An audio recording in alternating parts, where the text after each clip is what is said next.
I'm starting with lining a 12 cup muffin pan with paper liners. You could also just spray the muffin pan. In a small bowl, I am adding 2 tablespoons of flaxseed powder. To that, I'm adding 6 tablespoons of water. You could also use warm water. And then just give it a light stir and set this aside.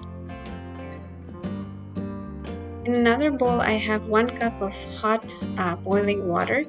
To this, I'm going to add half a cup of unsweetened cocoa powder. You could also use carob powder and give that a mix until all the lumps are gone. If you do use carob powder, you probably don't need half a cup, maybe about 1/3 of a cup. So you want a smooth mixture without any lumps like this. So after this is done, let's set this aside as well. Here in a bowl, I have half a cup of oil. I'm using olive oil, but you can use vegetable oil or any other, unflavored type of oil. To this, I'm adding a cup of sugar. And I'm just going to give this a quick mix.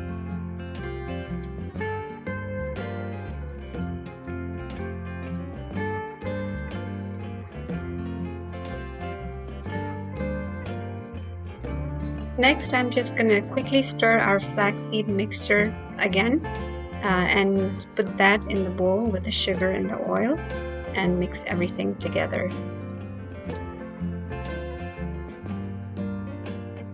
Now once that's done, I'm adding 1 teaspoon of pure vanilla extract. Make sure you use the pure vanilla extract, not the vanilla essence, because it does make a difference in the flavor. I'll mix that in. In another bowl, I have 1 1/3 cup of all-purpose flour. To this, I'm adding 1 teaspoon of baking powder, 1/4 teaspoon of baking soda, and half a teaspoon of salt. I'm just going to mix this together.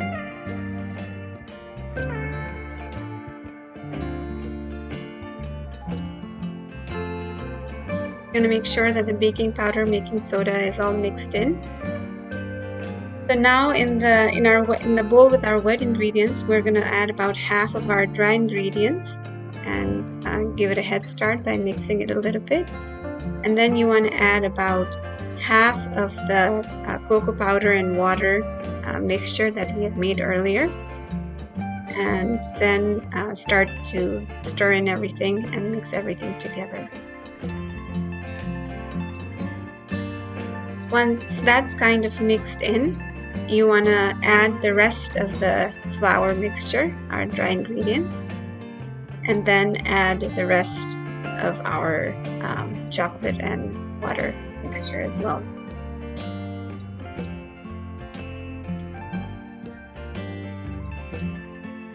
And you want to mix this until everything is well incorporated and the flour is not, you don't see lumps of dry flour. But you don't want to mix this too much, otherwise the cupcakes will be a little too stiff.